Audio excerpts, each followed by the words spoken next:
Okay, मेरी maxi को ignore करो और मेरी ऑयली हेयर को मेन पॉइंट पे आते हैं। आज का टॉपिक रहेगा what actually postpartum depression is. Well, हमारी हिंदी की काफ़ी ऑडियंस हैं तो I will tell you in Hindi also कि पोस्टपार्टम डिप्रेशन जो होता है वो होता है मोस्टली प्रेगनेंसी के बाद। Let me correct my self, delivery के बाद। तो इसके बारे में ऐसा नहीं कि मैंने सुना नहीं था, बट मुझे इसका कोई आइडिया नहीं था। एक दिन मैं ऑफिस में खड़ी हुई थी तो एक मेरी सीनियर थी, तो उन्होंने बोला कि कैसे उनका और उनके बच्चे का बॉन्ड नहीं बन पा रहा था and she use to cry. उनको हमेशा रोना आता होता था, मतलब बहुत ही अजीब फील हो रहा था।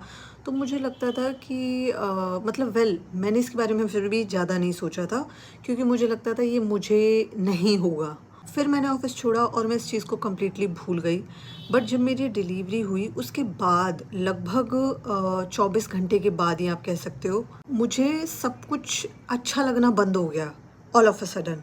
बच्चे का रोना, आसपास रिश्तेदारों का या कह सकते हो इन लॉज का आसपास बोलना एंड किसी भी ज़्यादा आवाज़ वाली चीज़ से नफ़रत होना, ये सारे सिम्टम्स मेरे रहे पोस्टपार्टम डिप्रेशन के। एंड सबसे जो इम्पॉर्टेंट था वो था नींद ना आना।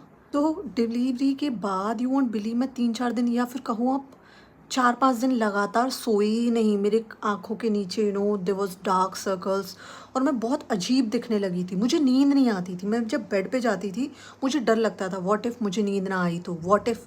सीरियसली मुझे बिल्कुल नींद नहीं आती थी। जबकि कहते हैं डिलीवरी के कुछ टाइम बाद डॉक्टर्स बोलते भी हैं, इनफैक्ट मुझे भी बोला था कि आप सो जाओ, आपको नींद लेनी चाहिए। मुझे नींद ही नहीं आई।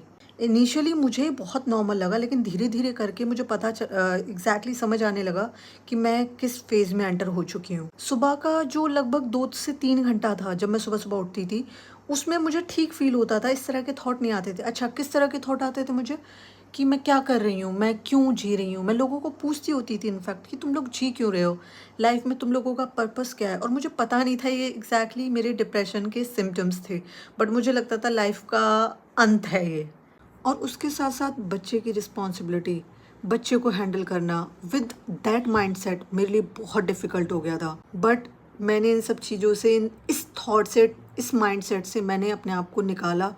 और ये हमें होता क्यों है? क्योंकि हो सकता है हम 40 दिन बोलते हैं कि हम घर के अंदर रहते हैं, हो सकता है कि ये वजह हो। मैंने धीरे धीरे वॉक स्टार्ट की, मैंने लोगों से थोड़ी थोड़ी बातें करनी स्टार्ट की एंड नेट पे भी मैंने सर्च किया। सब बोलते थे जल्दी ठीक हो जाएगा एंड वैसे हुआ भी। मेरे हस्बैंड ने इसमें मेरा बहुत साथ दिया। मेरे कुछ हाथ पैर इस तरीके से सो भी जाते थे अजीब तरीके से, तो वो भी धीरे धीरे रिकवर कर गए। तो इन सब चीज़ों से जो मुझे समझ आया कि ये चीज़ें टाइम लेती हैं, टाइम के साथ साथ सब कुछ हील हो जाता है।